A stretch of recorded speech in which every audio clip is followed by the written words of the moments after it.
জাহাঙ্গীরনগর বিশ্ববিদ্যালয়ের কেন্দ্রীয় শিক্ষার্থী সংসদ জাকসু নির্বাচনের আলোচনার দিকে এসেছে একটি অভূতপূর্ব ঘটনা।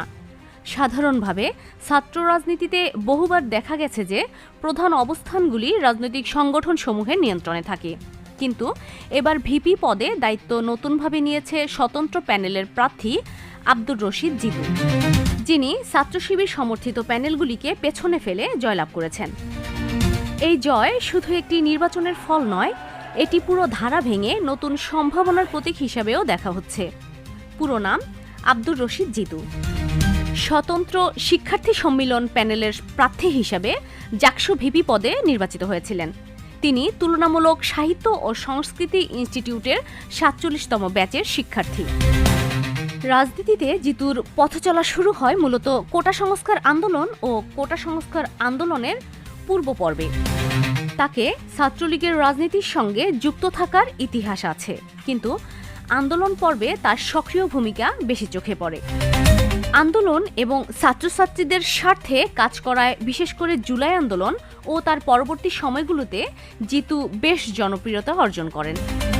জয়ী হবার পর জিতুর জন্য এটি শুধু একটি ব্যক্তি অর্জন নয়, অনেকের মতে এটা একটি নতুন অধ্যায়ের সূচনা, যেখানে স্বতন্ত্র শিক্ষার্থীর ভূমিকা ও ছাত্র শিক্ষার্থী আন্দোলনের গুরুত্ব বেড়েছে। সাধারণভাবে ছাত্র শিবির সমর্থিত সমন্বিত শিক্ষার্থী জোট এই নির্বাচনে গুরুত্বপূর্ণ প্যানেল ছিল, যারা অধিকাংশ পদে জয়লাভ করে। তবুও সবচেয়ে গুরুত্বপূর্ণ পদ ভিপিতে স্বতন্ত্র প্রার্থী জিতুর জয় রাজনৈতিক ভারসাম্য পরিবর্তনের ইঙ্গিত দিচ্ছে। এটি দেখাচ্ছে যে ছাত্র সমাজের মধ্যে একটি অংশ এখন সংগঠিত রাজনৈতিক প্যানেল ছাড়াও বিকল্প খুঁজছে। অভিযোগ উঠেছে যে নির্বাচনে প্রস্তুতির ঘাটতি ছিল।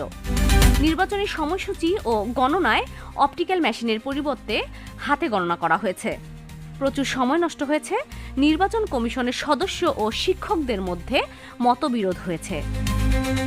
এ সমস্ত চ্যালেঞ্জ সত্ত্বেও ফলাফল মেনে নিতে হয়েছে এবং জিতুর জয় প্রমাণ করেছে যে স্বতন্ত্র ও আন্দোলন ভিত্তিক নেতৃত্ব ছাত্র সমাজে এখন গুরুত্বপূর্ণ স্থান ধরে নিচ্ছে। ভোট গ্রহণ হয়েছিল ২১টি আবাসিক হলে। ভোটার সংখ্যা প্রায় ১১,৮৯৭ জন। ভোট পড়েছে প্রায় ৬৭ থেকে ৬৮%।